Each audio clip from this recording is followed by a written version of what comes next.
今個禮拜日，下個禮拜經濟片而圖向這片來看呢，係台灣林業嘅發展。從1895年日本時嘅台灣總督府看準台灣高山進入數嘅經濟價值，開始大量嘅開採產業，開始在乾淨嘅嘉義阿里山、台中八仙山、老宜蘭太平山三大林場，因為數個市區增加當多，所以變咗當市行。然後日朝鮮嘅福權地區，像隔壁嘅台中東勢、沙港、到嘉義附近起伏，呢啲地方創造異多嘅經濟價值。睇嚟林業開採睇到缺陷，三大林場冇繼續倒數啊！環保意識日嚟日實行，林場也漸漸轉型，變作自然生態嘅教育中心。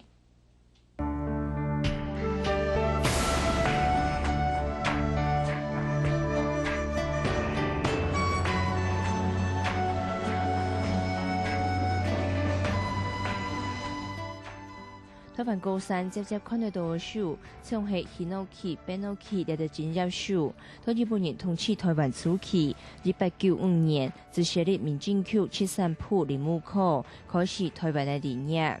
到1915年設立人林區起始，日本人自有計劃開始種樹，像係阿里山、八仙山、太平山三大林場在同期時設立。為咗種樹，總督府同八仙山林場用鐵軌路流容嚟到交通運輸，唔但想增加開採量，交通帶來嘅利便，咪帶來觀光人潮。山下鐵路經過嘅東西中，咪有經濟發展。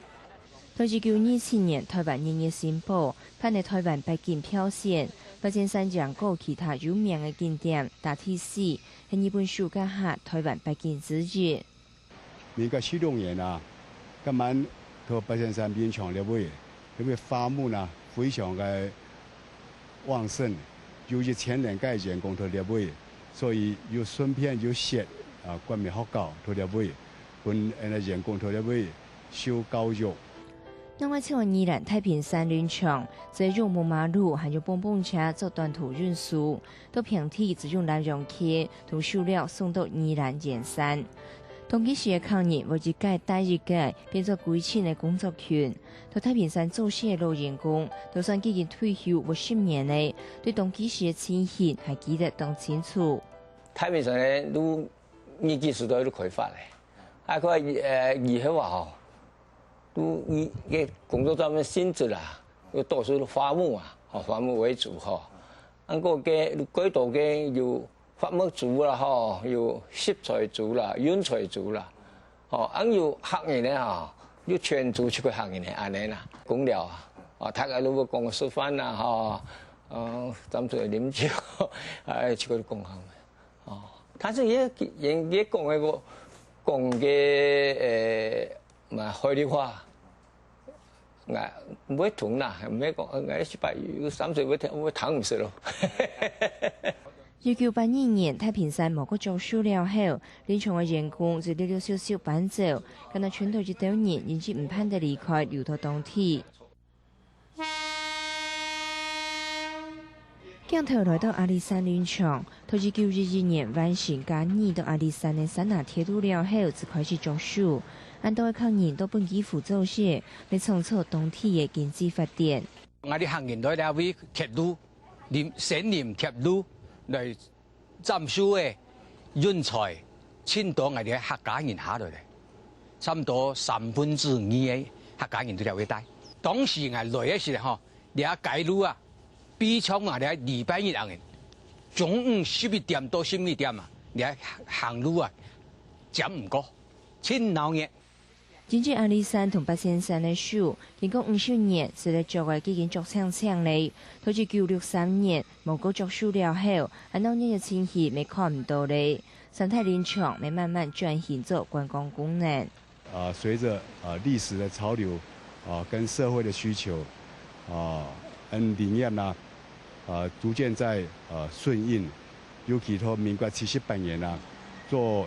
一個決策，也就是呢不再伐木。因此呢，我們林業呢朝向多元化的經營，保育跟森林娛樂呢，目前呢已經非常的蓬勃在發展。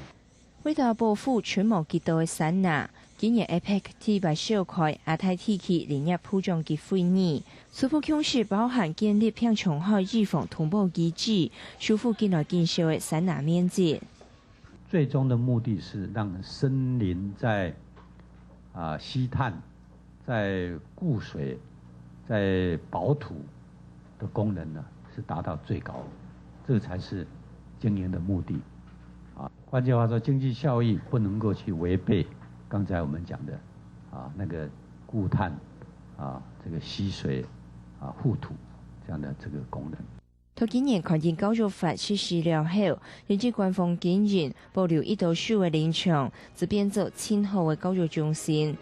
安尼转变没反映出往摆系用经济来做主要的思考，提供环保意识提升，来基金慢慢变做同环境强化生存。